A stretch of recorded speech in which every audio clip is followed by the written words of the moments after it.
ये थोड़ा कंट्रोवर्शियल सवाल है। तो कोई गृहस्थ जीवन में रहकर भी इस तरह से भगवान के पास आ सकता है? मैंने हाल फिलहाल में एक बयान दिया था कि बिस्कुट का मतलब है विस्कुट। बिस्किट का मतलब क्या है? Whisky kit. बिल्कुल, हमने तो सही काम तो सही ही कहते हैं, गलत कहाँ कहते हैं। लेकिन जो व्यक्ति अगर डिप्रेस्ड हो और वो नास्तिक भी हो, फिर आप उसको कैसे कन्विंस? नास्तिक है तो क्या दिक्कत है? आके बैठे मेरे सामने, टैबलेट खाने से तो अच्छा मेरे सामने बैठे तो नास्तिक है तो आस्तिक बना दूंगा, इसमें क्या है। और लड़कियों को भी समझना चाहिए भाई, आपको भी 17 बॉयफ्रेंड बनाने की क्या जरूरत है। मैं कभी दिल में लेके नहीं बैठता, डिप्रेस नहीं होता, परेशान नहीं होता, जो आया बोल दिया। आपकी कथावाचक बनने की जर्नी शुरुआत कहाँ से हुई? देश से एक महान गुरु निकले हैं ओशो के नाम से। नहीं, ओशो की विचारधारा से हम सहमत नहीं हैं। बहुत सारे यूट्यूबर है इंडिया के अंदर, उन्होंने आपके ऊपर रोस्ट निकाले हैं, वो आपकी खुलेआम आलोचना करते हैं। वो केवल जैसे मक्खी होती है ना, वो जाके केवल घाव पर बैठती है। आज तक आपको किसी ने आई लव यू कहा? बहुत बार। किसने? आपकी गर्लफ्रेंड है? अभी नहीं है। और फिर आई लव यू किसने कहा? तो आचार्य जी, आपने पूकी महाराज का नाम सुना है? आपसे सुन रहे हैं। आप पे बहुत सारे ऐसे मीम्स बन रहे हैं कि आप बड़े क्यूट हैं, लोग आपकी स्माइल के पीछे काफी बड़े फैन हैं। क्या हाल है दोस्तों, स्वागत है आपका एक और एपिसोड ऑफ दोस्तकास्ट में। मेरा नाम है विनम्र कसाना। अगर आपने चैनल को अभी तक सब्सक्राइब नहीं करा है, बटन को ठोकिए, लाल बटन है सब्सक्राइब, दबाइए। आज के हमारे गेस्ट को मीम्स में पूकी महाराज के नाम से जाना जाता है। वैसे इनका नाम डॉक्टर अनिरुद्धाचार्य है, अनिरुद्धाचार्य एक्सक्यूज मी। इस पॉडकास्ट को करना वाकई में मेरे लिए बहुत कठिन था। मैं बताता हूँ क्यों। मजे तो बहुत आए, पॉडकास्ट भी बाप लेवल का है, पर नंबर 1, ये पॉडकास्ट करने के लिए हम वृंदावन गए, उनके गौर गोपाल आश्रम में। नंबर 2, इस पॉडकास्ट को मैंने लाइव कंडक्ट करा उनके 300-400 डिवाउट भक्तों के सामने। अब मैं बताता हूँ इसमें होता क्या है। आप में से बहुत सारे लोग हैं जो पूकी महाराज को एक मीम सेंसेशन की तरह देखते हैं।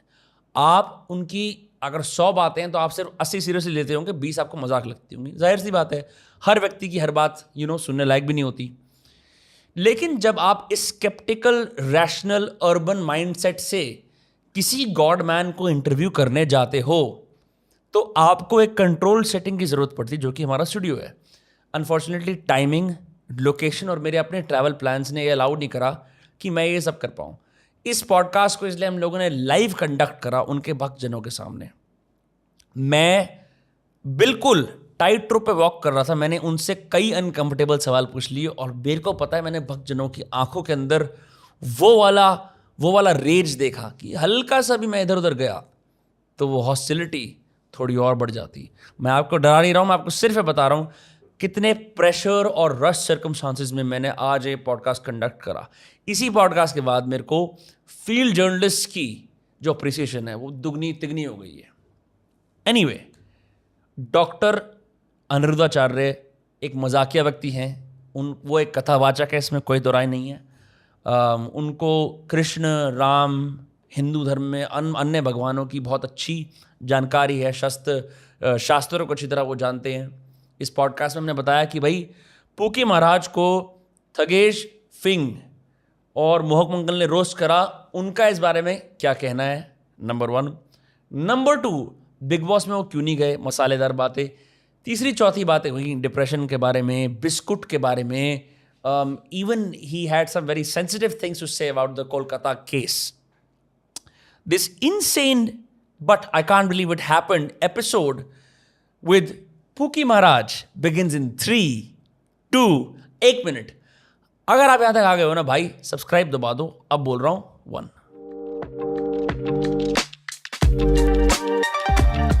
बहुत बहुत धन्यवाद मुझे आप अपने मंच पे बुलाने के लिए।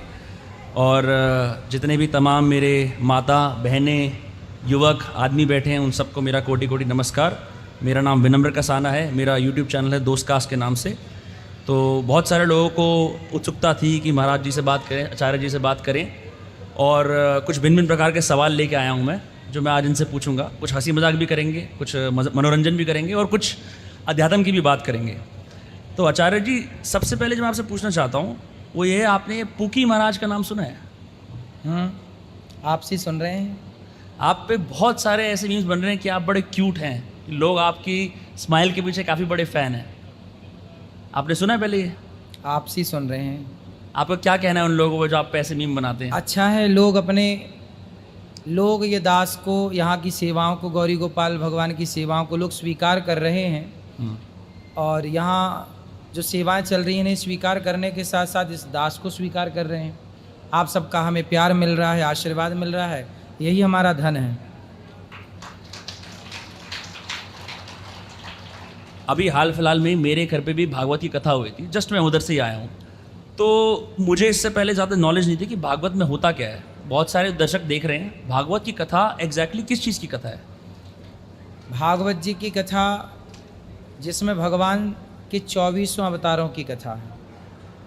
भागवत जी की कथा में राजा परीक्षित जी एक राजा हुए हैं जिन्हें 7 दिन में मरने का श्राप लगा। जिसे 7 दिन में मरना हो वो क्या करे? तब राजा परीक्षित जी को भगवान सुखदेव जी ने भागवत सुनाई कि जिसे 7 दिन में मरना हो वो कुछ ना करे, केवल भागवत सुने। तो जैसे दीपक जलाने से अंधकार स्वतः नष्ट हो जाता है, ऐसे भागवत सुनने से जन्म जन्म के पाप अपने आप नष्ट हो जाएंगे और वह मोक्ष का अधिकारी हो जाएगा। क्योंकि भागवत में ऐसा ऐसा ज्ञान है कि जिस ज्ञान को सुनने से उसका हृदय शुद्ध हो जाता है, निर्मलता आ जाती है, विचार पवित्र हो जाते हैं। देश के बहुत सारे जगहों पे लोग जब किसी से नमस्ते करते हैं तो उन्हें राम राम बोलते हैं। मैंने वृंदावन में नोटिस करा कि सब लोग राधे राधे बोलते हैं। तो राम की भक्ति में और कृष्ण की भक्ति में क्या मूल अंतर है? राम कृष्ण दो एक हैं, अंतर नहीं निमेष। इनके नयन गंभीर हैं, उनके चपल विशेष। कोई अंतर नहीं है। अयोध्या जी में राम की महिमा है, वृंदावन में कृष्ण की महिमा है। त्रेता में राम आए, द्वापर में कृष्ण आए। जो राम है वही कृष्ण है। नारायण ही राम बने, नारायण ही कृष्ण बने। युग बदल गए और स्थान बदल गए।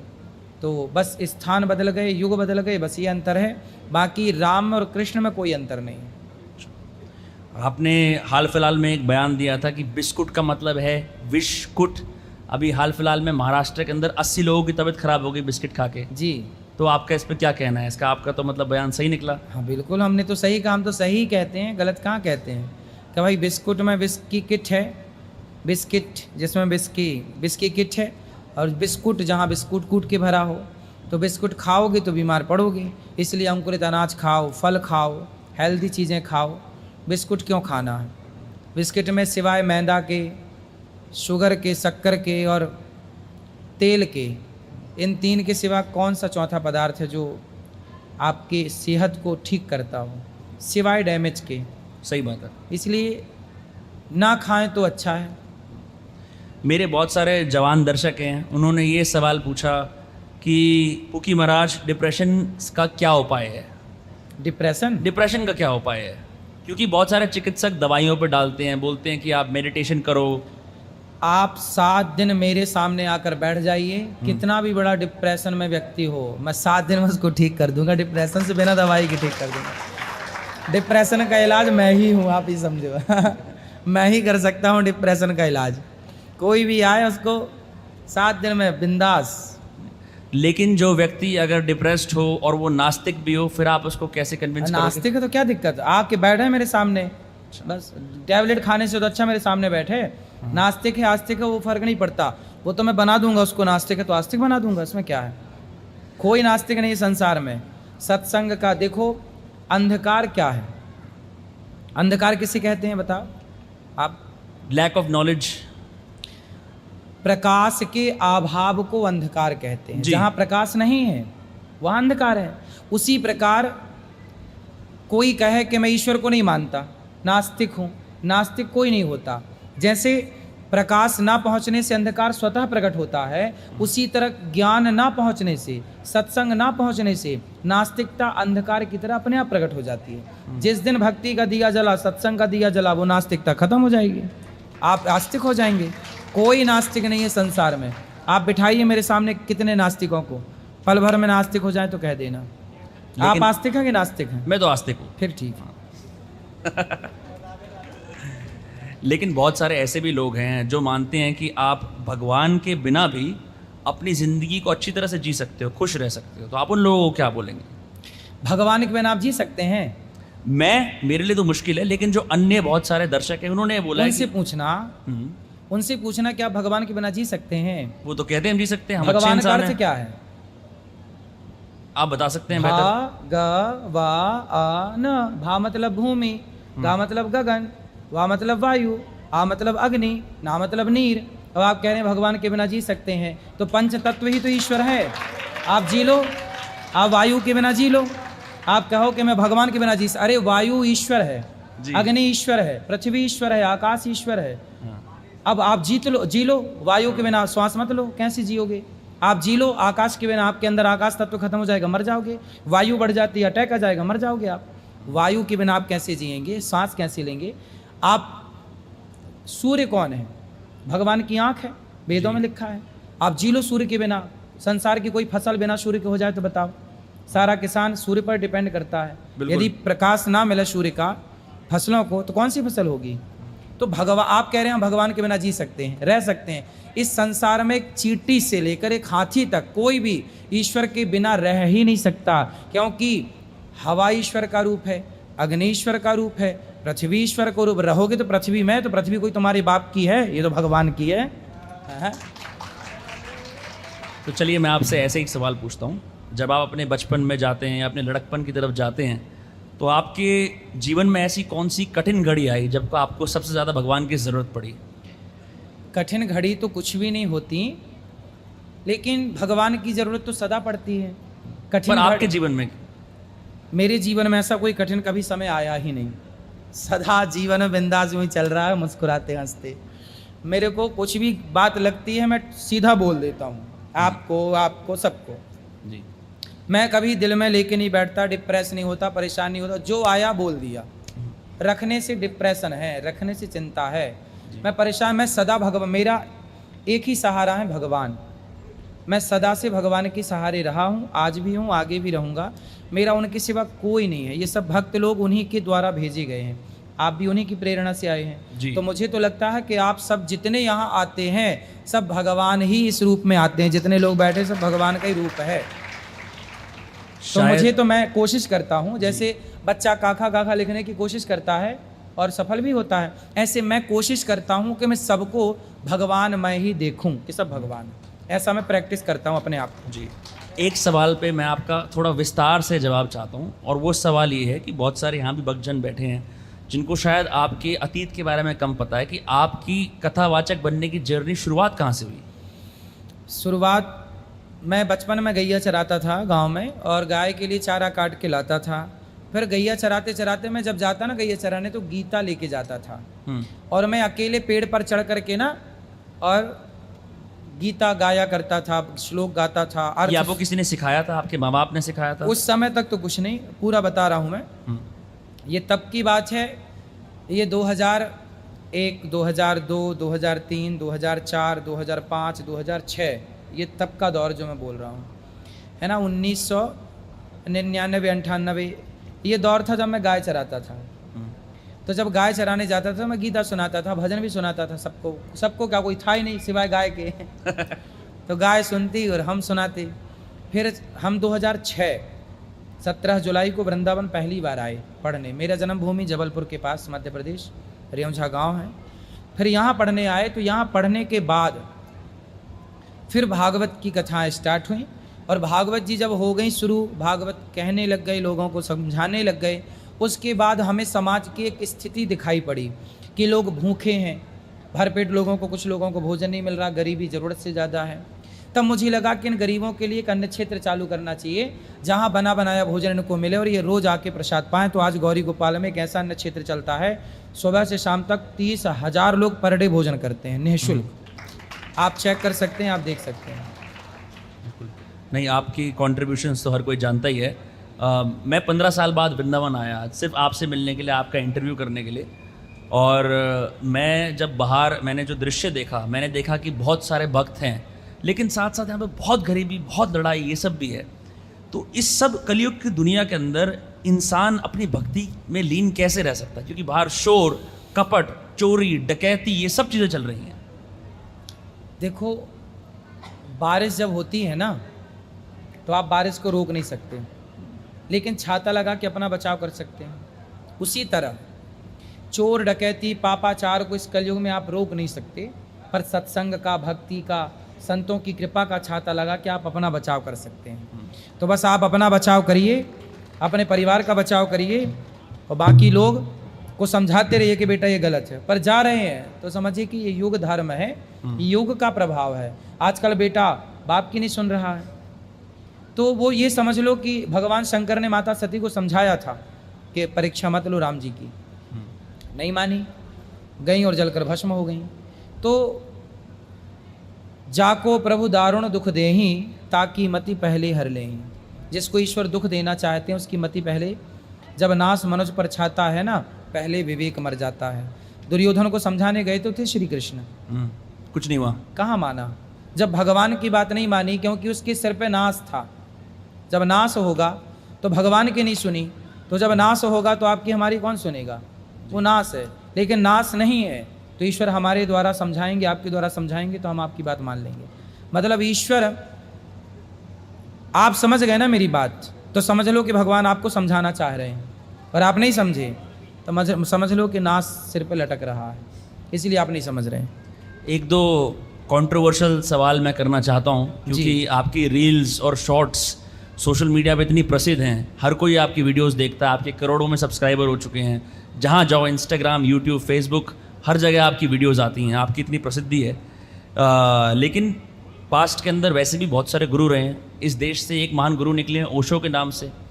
आपकी विचारधारा शादी को लेके एक है, उन्होंने तो शादी को इनकार ही कर दिया, उनका मानना यह था कि शादी एक फालतू की चीज़ है। आपकी इस पे क्या राय है? नहीं, ओशो की विचारधारा से हम सहमत नहीं हैं, सारी विचारधाराओं से सहमत नहीं हैं जी। ओशो की अपनी विचारधारा है, लेकिन उनकी सारी विचारधारा से, उनकी सारी बातों से हम सहमत नहीं हैं, क्योंकि उनकी जो बहुत सारी बातें हैं वो शास्त्रों के विपरीत हैं, है ना। और शास्त्र, वेद प्रमाण है।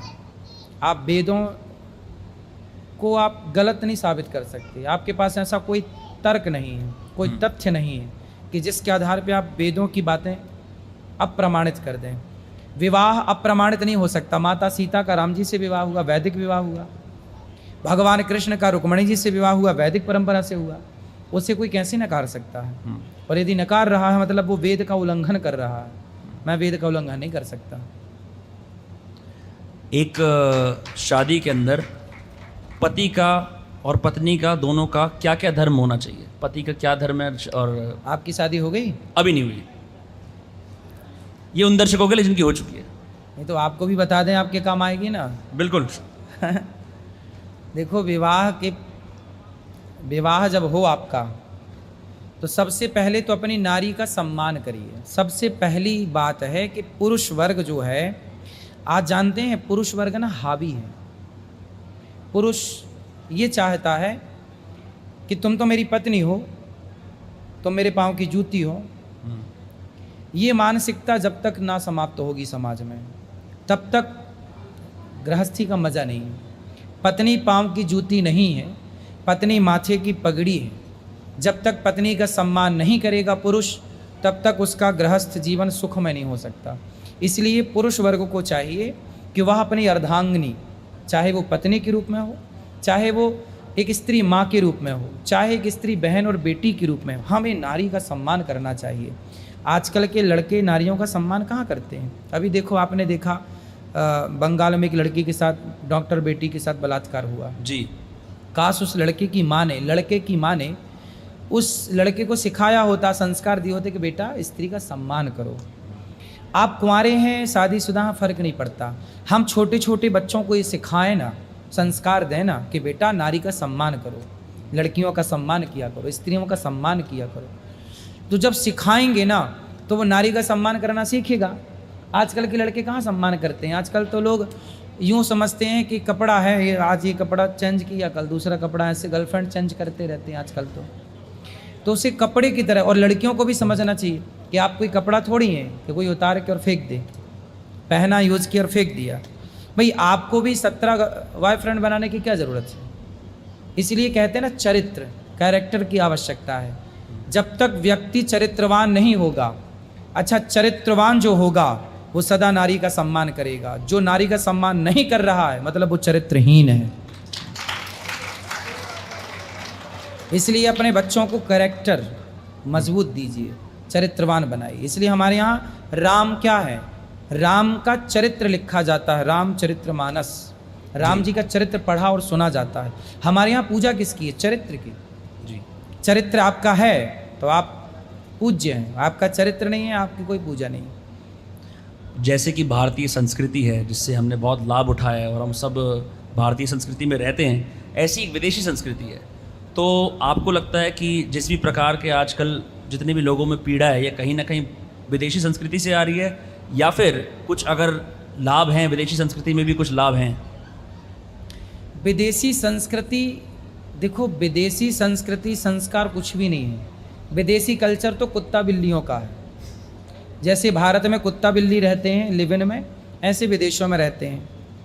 आपने देखा होगा विदेशों में बच्चे हो जाते हैं, शादी नहीं करते जी, है ना। 4-4 बच्चे हो गए, शादी नहीं की, शादी के बिना ही बच्चे पैदा कर लिए। कभी मन हुआ तो कर ली शादी, वरना बिना शादी के बच्चे पैदा कर लिए, हो गया। पत्नी पसंद नहीं आ रही है, तलाक दे दिया, दूसरी ढूंढ ली। पति पसंद नहीं आ रहा है, 2 बच्चों के बाद पति को छोड़ दिया, तलाक दे दिया, दूसरा पुरुष ढूंढ लिया। ये कल्चर हमारे यहाँ देखो कुत्ता बिल्ली कैसे रहते हैं, लिव इन में रहते हैं। हमारे यहाँ कुत्ता बिल्ली कैसे, आपके मोहल्ले के कुत्ते कैसे रहते हैं? एकदम ऐसे ही रहते हैं। लिव इन में बोलिए ना, लिव इन में, लिव इन में रहते हैं। आज इसके संग, कल उसके संग, परसों उसके संग। ऐसे आजकल के युवा वही कुत्तों वाला फॉलो कर रहे हैं। विदेशों में यही है, इसलिए विदेशों में कोई संस्कार नहीं है। विदेशों में तो बस लोग हैं जी, खाते भी मांस है, आचरण भी जानवरों टाइप। वहाँ इंसान नहीं कह सकते आपकी इंसान है। इंसान वो है जिसके अंदर इंसानियत हो, जिसके अंदर करुणा हो, दया हो, सत्य हो, वो इंसान है। जिसके अंदर सत्य नहीं, करुणा नहीं, दया नहीं, धर्म नहीं।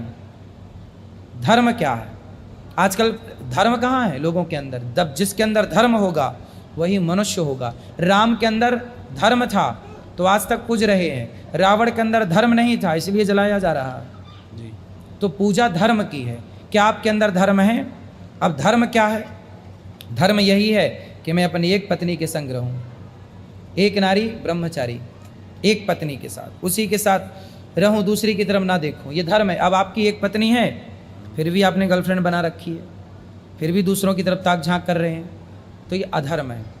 क्योंकि आपने लिव इन की बात छेड़ी, तो खैर इस वक्त देश का सबसे बड़ा लिव इन है बिग बॉस। और मेरे को रिसेंटली मैंने न्यूज़ में पढ़ा कि बिग बॉस वालों ने आपको उनके अगले सीज़न में इनवाइट करा और आपने मना कर दिया। तो मैं जानना चाहता हूँ आपका कारण क्या है, क्योंकि बिग बॉस तो बहुत पॉपुलर शो है। अब देखो, आपने बताया कि वहाँ पे लिव इन चलता है। अब हमें लिव इन में तो रहना नहीं है। हम तो धर्म पत्नी है हमारी पत्नी के संग हम रहते हैं, परिवार के संग रहते हैं। हम क्यों कुत्ता बिल्ली बने? हम इंसान से देवता बने कि इंसान से और कुत्ता बिल्ली बने, जानवर बने हैं? तो वह इंसान से जहाँ देवता की श्रेणी हो हम वहाँ तो जाएं। हम ऊपर की तरफ जाएं, हम जानवरों की तरफ काहे जाएं? लेकिन आचार्य जी, उससे आपके जो आप टीचिंग्स देते हो इतनी अच्छी हिंदू धर्म के बारे में, उसमें और प्रचार होगा, देश भर के लोग जानेंगे। नहीं, देश भर के लोग तो अभी भी जान रहे हैं, कौन नहीं जान रहा है? हाँ, उसके बाद थोड़ी जानेंगे। वो थोड़ी पॉपुलर करेगा, वो तो ऑलरेडी उनको बुलाता है जो पॉपुलर हैं। सही बात है ना? तो उसके वो हमें क्या पॉपुलर करेगा? हम जाएंगे तो वो पॉपुलर हो जाएगा, इससे तो बुला रहा है। इसलिए हम जा नहीं रहे हैं वहाँ कि वो हमारे संस्कारों से मैच नहीं कर रहा है। एक सवाल ये आता है अक्सर, और ये थोड़ा कंट्रोवर्शियल सवाल है, कि जब हम भारत के अंदर किसी गुरु या सन्यासी के बारे में सोचते हैं तो हम सोचते हैं वो हिमालयों में जाकर रहते हैं, वो एकदम सादे वस्त्र पहनते हैं, वो सब त्याग कर देते हैं, और यहाँ पे आपका इतना अच्छा आश्रम है, आप लोगों को प्रवचन देते हैं। तो कोई गृहस्थ जीवन में रहकर भी इस तरह से भगवान के पास आ सकता है? और क्या आप पहली वो प्रणाली हैं, आपके बाद और बहुत सारे ऐसे महाराज आचार्य आने वाले हैं जो ये सब सोशल मीडिया पे भी छा सकते हैं और ध्यान भी कर सकते हैं? देखो, हमारे यहाँ संत का मतलब ना हिमालय नहीं है। हमारे यहाँ वशिष्ठ जी संत हैं, माता अरुंधति के संग राम जी के गुरु जी। वशिष्ठ जी, माता अरुंधति, ये गृहस्थ हैं। राम जी के गुरु कैसे हैं? गृहस्थ हैं जी। और गृहस्थ में रह करके उन्होंने राम को शिक्षा दी, गुरुकुल चलाते थे, राम जी वहीं पढ़ने गए। तो ये संतों को, ये संत गृहस्थ होते हैं। आप गृहस्थी में रह के अपने धर्म का पालन करिए, आप संत हैं। जरूरी थोड़ी है कि हम जंगल जाएं। भाई जंगल आज कहाँ बचे हैं? पहले तो गांव ही जंगल के अंदर थे जी। तो पहले तो यही था ना कि सब जंगल था। पहले क्या था? आप लोग कहते ऋषि मुनि तो जंगल में, अरे भाई पहले पूरा भारत जंगल ही था। पहले शहर कहाँ थे? हर एक गांव के चारों तरफ जंगल था, जंगल के बीच में गांव होते थे। तो पहला तो सब जंगल था। तो उस हिसाब से लोगों ने मानसिकता बना ली कि संतों तो जंगल में रहते हैं।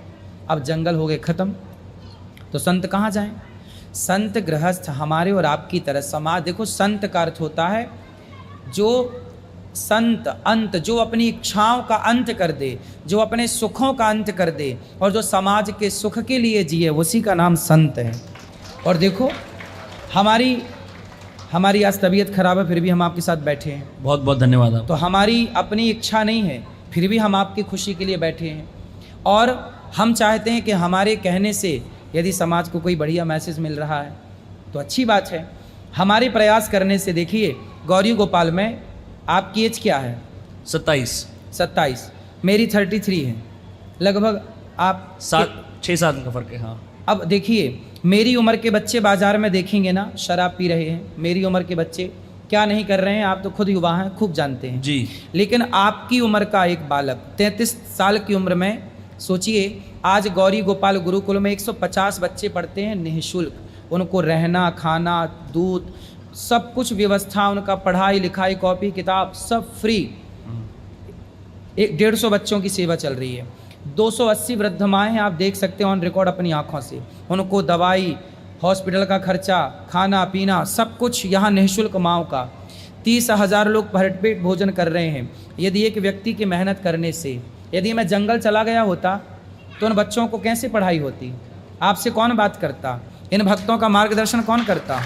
जितना बन रहा है हम समाज की सेवा ही तो कर रहे हैं, समाज में रहकर। और हम भी गृहस्थ हैं, तो गृहस्थ में रह करके हम समाज को ये मैसेज, हम रोज़ पाँव दबाते हैं माओं के, ताकि आप जैसी युवा पाँव दबाना सीखे। आजकल के पाँव दबाने का कल्चर खत्म हो गया, बिल्कुल खत्म हो गया। बेटा अपने माँ बाप के पाँव भी नहीं छूता आजकल, घुटने प्रणाम करता है। तो मैं क्या चाह रहा हूँ, गौरी गोपाल एक यूनिवर्सिटी है जहाँ से आपको पढ़कर नहीं देखकर सीखने को मिलेगा जी। आप यहाँ पर रिसर्च कर सकते हैं कि एक 33 साल का बंदा दिन भर मेहनत करता 18 घंटे और सब सेवाएं कर रहा है। अब बताइए, आप भी पहुँचेंगे एक दिन 33 साल की आयु में? बिल्कुल आपके पहुंचेंगे। बहुत सारे लोग पहुँचेंगे 33 साल की आयु में। अब उनसे पूछिए कि बेटा तुम कितने विद्यार्थी रखोगे 33 साल की आयु में? तुम कितनी माँ, तुम अपनी एक माँ की भी सेवा कर लो ना, तो भी बहुत अच्छा है। जिस माँ ने तुम्हें जन्म दिया उसके भी तुम पाँव दबा लो, उसको भी सम्मान से भरपेट रोटी दे दो। यदि हर बेटा अपने अपने माँ की सेवा करता तो हमें वृद्धाश्रम क्यों बनाना पड़ता? सत्य जरूरत ही नहीं थी। समाज जागरूक हो जाए तो जरूरत ही नहीं है ना जी। समाज। आजकल बच्चे क्या है, शादी हुई पत्नी को लेके भाग जाते हैं, माँ की तरफ देखता नहीं है कोई। अकेली माँ, अकेला बाप, बुढ़ापा कौन देगा, कौन करेगा? तो आज जब बच्चे माँ बाप की नहीं सुनते तो माँ बाप फिर कहाँ जाएं? भाई रोटी तो चाहिए ना, बुढ़ापे में काम तो होता नहीं शरीर से।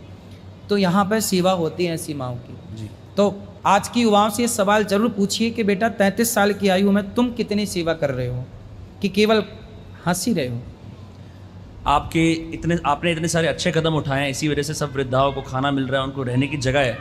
लेकिन उसके बावजूद भी बहुत सारे यूट्यूबर हैं इंडिया के अंदर जिनके आपकी तरह ही करोड़ों सब्सक्राइबर्स हैं। मैं कुछ नाम ले सकता हूँ, मोहक मंगल, ठगेश और फिंग नाम के यूट्यूबर हैं।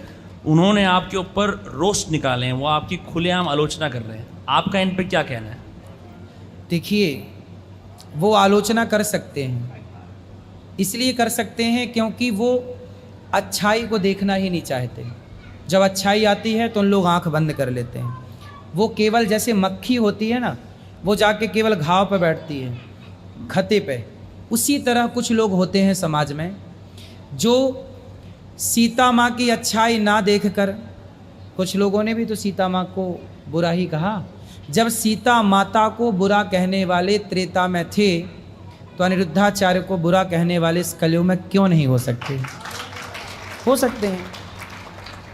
उनके सामने जब अच्छाई आती होगी, ऐसा नहीं है कि अच्छी चीज़ उनके सामने ना आती होंगी, बिल्कुल आती होगी, लेकिन वो आंखें बंद कर लेते क्योंकि देखना नहीं चाहते। धृतराष्ट्र, जैसे धृतराष्ट्र को भगवान ने दिखाया था कि देख समझ जा, पांडवों को 5 गांव दे दो। दुर्योधन बोला सुई की नोक बराबर नहीं दूंगा। तब धृतराष्ट्र को बोलना चाहिए था ना, क्यों नहीं देगा भाई, है ना? लेकिन धृतराष्ट्र ने नहीं बोला। इसलिए चलो ये लोग उल्टा बोल रहे हैं, बना रहे हैं, आलोचना कर रहे हैं, पर हमें आप लोगों पे भरोसा है कि आप आंख वाले हैं। आप खुद गौरी गोपाल आइए और यहाँ की सेवाओं को देखिए और अपने दर्शकों को दिखाइए, अपने दोस्तों को दिखाइए। सेवा की बात से ही आपसे कुछ और सवाल पूछता हूँ जो मेरे दर्शक मेरे लिए लेके आए थे।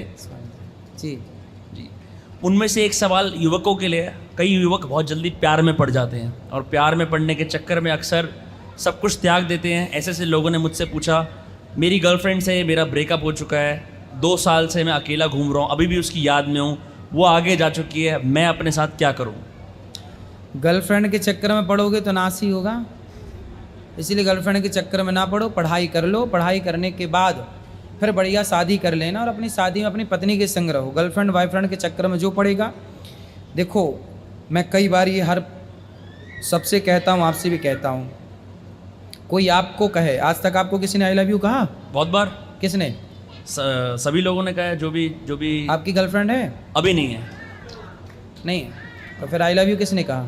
उससे पहले वाली गर्लफ्रेंड ने कहा था। तो आप तो कह रहे नहीं है। अभी नहीं है, इससे पहली गर्लफ्रेंड थी? हाँ। तो आई लव यू कह के चली गई ना। वो तो मैंने छोड़ा उसको। इसलिए कहता हूँ, ये सबसे बड़ा धोखा क्या है? I love you.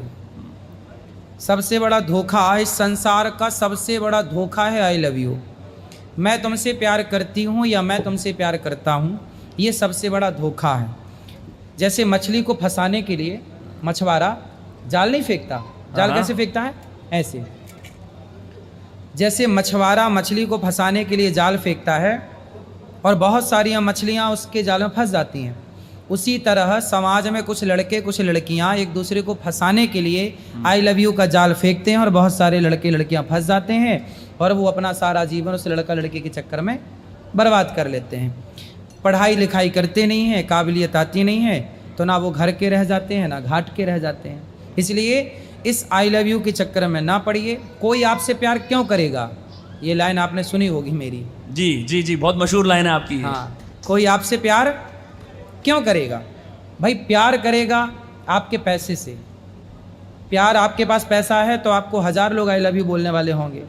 पैसा नहीं है तो आज मजदूरी करने वाला कर तो कौन से आई लव यू बोल रहा है? फिर आजकल किसी कोई लड़की सुंदर है, उसे आई लव यू बोलने वाले बहुत होंगे। सुंदर नहीं है, उसे आई लव यू बोलने वाले कम हैं। वो बिल्कुल बदसूरत है, उसे आई लव यू बोलने वाला ना के बराबर है। तो आजकल लोग चमड़ी को देख करके आई लव यू बोलते हैं। आपकी चमड़ी अच्छी है, आपके पास पैसा है, शोहरत है, तो आई लव यू है, प्यार है। नहीं है तो सबसे बढ़िया आई लव यू किसका है? देखो ऐसा है, सबसे बढ़िया प्यार हमारी माँ करती है हमसे, सबसे बढ़िया प्यार पिता करते हैं हमसे। हमारे माता पिता जितना हमारा भला चाहते हैं, इतना भला दुनिया में कोई किसी का नहीं चाह सकता। जिस लड़का लड़की को अपने माँ बाप से प्यार नहीं हुआ, जो लड़का लड़की अपने माँ बाप का ना हुआ, 12-25 साल तक तुम्हारा कुछ 5-4 साल तक मलमूत्र धो करके तुम्हें पाल पोस के बड़ा किया, मालिश करी, पढ़ाया लिखाया, कर्जा ले लेके तुम्हें बढ़िया कॉलेजों में पढ़ाया, फीस तुम्हारी भरी कर्जा लेकर, तुम्हें उस बाप से प्यार ना हुआ जिसकी चप्पल घिस गई तुम्हारे लिए, तुम्हें उस माँ से प्यार ना हुआ जो तुम्हारे लिए रात के 12 बजे तक खड़ी रही कि बेटा आएगा उसको खिला के खाऊंगी। जब अपनी माँ से प्यार ना हुआ, तुम कहते हो 2 साल से मिली लड़की से हम प्यार करते हैं और इसके लिए हम अपने माँ बाप को छोड़ सकते हैं। तो ये प्यार है कि वासना है? वासना है। इसलिए वासना कहो इसे। प्यार, आई लव यू मतलब आज के ज़माने में वासना। प्यार, माँ कभी नहीं कहती अपने बेटे को आई लव यू, लेकिन प्यार करती है। जहाँ प्यार होगा ना, उसे इजहार करने की ज़रूरत नहीं होगी। बिल्कुल सही बात है। एक खासकर बहुत सारे मध्यम उम्र के दर्शकों ने ये पूछा, उनके पास धन है, यश है, वैभव है, पूजा भी करते हैं, लेकिन मन में चैन नहीं है। मन में चैन कैसे लाया जाए? सत्संग। देखो, जब आप कथाओं से जुड़ेंगे, सत्संग से जुड़ेंगे, तो थोड़ा आप हंसेंगे, थोड़ा मुस्कुराएंगे। आजकल लोगों के पास पैसा बहुत है, शांति नहीं है। जानते हैं क्यों? सत्संग से नहीं जुड़ते। भाई ये बताओ, आज समाज में आपको क्या मिल रहा है? समाज में सिवाय नेगेटिविटी के क्या है? आप जाइए बिजनेस में जाइए, सिवाय कंपटीशन के क्या है? आप किसी भी लाइन को पकड़िए, यहाँ तक कि बच्चे 10वीं क्लास में कंपटीशन रखते हैं। यूट्यूब पे भी ऐसा ही है, सब्सक्राइबर, व्यूज़, कौन ऊपर है कौन नीचे है। आज के ज़माने में कंपटीशन है। अरे कंपटीशन, हम अपना काम करते हैं, हम आपकी तरक्की से हम प्रसन्न हैं कि आपने तरक्की की, हम आपसे ईर्ष्या क्यों करें? हम आपसे आगे जाने की कोशिश नहीं करते, हम जहाँ हैं हम खुश हैं, ना हमें आपसे आगे जाना है, ना हमारे लिए आप कोई कॉम्पिटिटर हैं। हम किसी को अपना कॉम्पिटिटर नहीं मानते कि हम तुमसे कंपटीशन करेंगे, हम अपना काम बेहतर करें बस, और खुश रहो। और ये कहाँ, आज पूरे दुनिया में घूमिए, सिवाय नेगेटिविटी के कुछ नहीं है। बिल्कुल जहाँ जाओगे नकारात्मकता है, सिर्फ तुमसे नहीं होगा, तुम नहीं कर पाओगे, ये ऐसा वैसा बातें हैं। एक सत्संग है जहाँ आपको पॉजिटिविटी मिलती है। तो जिस दिन आप सत्संग से जुड़ जाएंगे उस दिन सकारात्मकता से भर जाएंगे। इसके बाद धन है, हमारे यहाँ शास्त्र कहते हैं सबसे बड़ा धन क्या है जानते हैं? चलो आप बताओ, सबसे बड़ा धन क्या है? आप कह ही चुके हो, शास्त्र हैं। शास्त्र तो है। सबसे बड़ा धन क्या है? शास्त्र तो है, वो तो ठीक। विद्या। सबसे बड़ा धन है संतोष। गौधन, गजधन, बाजधन और रतन धन खान, जब आवे संतोष धन, सब धन धूरी समान। सबसे बड़ा धन क्या है? संतोष। जितना है बहुत है, औरों के पास तो इतना भी नहीं जितना आपके पास है। इसलिए जितना मिल जाए उसमें प्रसन्न रह के अपना कर्म करते रहना चाहिए, अच्छा कार्य करते रहना चाहिए। एक अंतिम सवाल और फिर मैं आप अपना कथा शुरू कर सकते हैं, प्रश्न उत्तर शुरू कर सकते हैं। वो अंतिम सवाल ज़रा एक ये है कि बहुत सारे लोग घर पे बैठे हैं जो यहाँ तक नहीं पहुँच पाए हैं, जो मेरे दर्शक हैं जो इस वीडियो को देखेंगे, आपका उनके लिए संदेश क्या है? देखिए, आप कहीं भी रहिए, आपका उद्देश्य क्या है? आप शादी करते हैं, विवाह करते हैं, बच्चे पैदा करते हैं, ये सब कुछ आप किसके लिए करते हैं? इस सब के पीछे मूल में एक चीज़ होती है, प्रसन्नता, खुशी। यदि आप इतना कुछ कमा कर, इतना परिवार करके आप खुश नहीं हैं, तो आपके सब कुछ करने का लाभ क्या है? इसलिए बहुत पैसा हो मेरे पास इसकी आवश्यकता नहीं, बहुत खुशी हो मेरे पास इसकी ज़रूरत है। मैं बहुत पैसे वाला नहीं बनना चाहता, मैं बहुत प्रसन्न रहना चाहता हूँ, बहुत खुश रहना चाहता हूँ। बच्चों को बहुत पैसे वाला मत बनाओ, खुश रहने वाला बनाओ। जिस दिन बच्चे खुश रहना सीख लेंगे ना, पैसा कमा लेंगे। और यदि प्रसन्नता, खुश रहना नहीं सीखे तो पैसा पाकर भी, आपने कितने लोगों को सुना, लोगों ने सुसाइड कर लिया जी, आत्महत्या कर ली, मर जाते हैं लोग। क्यों मरते हैं भैया?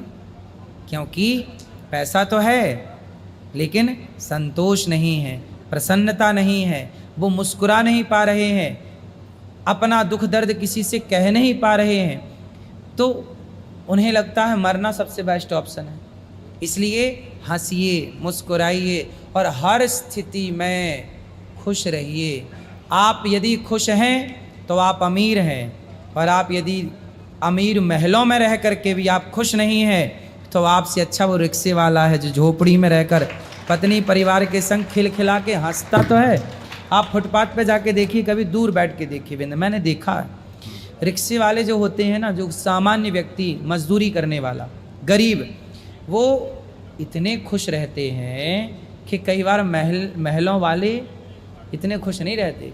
वो खुल के हंसते हैं, बिंदास जीते हैं। साइकिल में उनकी पत्नी पीछे बैठती है, पति साइकिल चला रहा है, उसकी पत्नी पीछे बैठी है साइकिल में, और दोनों इतने प्रसन्न हैं कि आप BMW में बैठ के भी पत्नी के संग इतने खुश नहीं हैं। तो आपकी BMW मायने नहीं रखती, वो प्रसन्नता मायने रखती है कि आप क्या खुश हैं। इसलिए अपने पति के साथ, अपनी पत्नी के साथ, अपने बच्चों के संग, अपनी माँ के साथ, अपने पिता के संग खुश रहिए। दो बातें हो जाए ना, उन्हें माइंड मत करिए। मेरे माँ ने कुछ कह दिया, मेरे पिता ने कुछ कह दिया, मेरी पत्नी ने कुछ कह दिया, मेरे पति ने, परिवार के द्वारा कही गई बातों को माइंड नहीं करना। परिवार के द्वारा कही गई बातों को फ्रैंकली लेना है, हंसते मुस्कुराते ख़त्म कर दो। यदि आपने डीप में लिया, गंभीरता से लिया, तो वो विवाद खड़ा हो जाएगा। इसलिए हंस के मुस्कुरा के टाल दो। जो बातें अच्छी लगें स्वीकार कर लो, अच्छी ना लगें पत्नी की बात तो छोड़ दो। जैसे आप बाज़ार जाते हैं सब्जी खरीदने, जो अच्छी लगती है वो ले लेते हैं, जो अच्छी नहीं लगती वो आप नहीं लेते। उसी तरह जब आपका विवाह होगा ना, पत्नी बहुत सारी अच्छी बातें कहेंगी, पत्नी बहुत सारी बुरी बातें कहेंगी जो आपको अच्छी नहीं लगेंगी, तो जो अच्छी लगे वो तो ले लेने का, और जो अच्छी नहीं लगती वो छोड़ देने का। यदि छोड़ देंगे तो खुश रहेंगे, आप हंस पाएंगे, और यदि छोड़ने वाली बातें भी ले लेंगे फिर आप नहीं हंस पाएंगे, फिर आप डिप्रेशन में जाएंगे, फिर आपको अनिरुद्धाचार की ज़रूरत पड़ेगी, कथा सुनने की ज़रूरत पड़ेगी, और फिर आप आएंगे और हम कथा सुनाएंगे, तब फिर जाके आपको डिप्रेशन से मुक्ति मिलेगी। आचार्य जी, आपके वक्त के लिए बहुत बहुत धन्यवाद।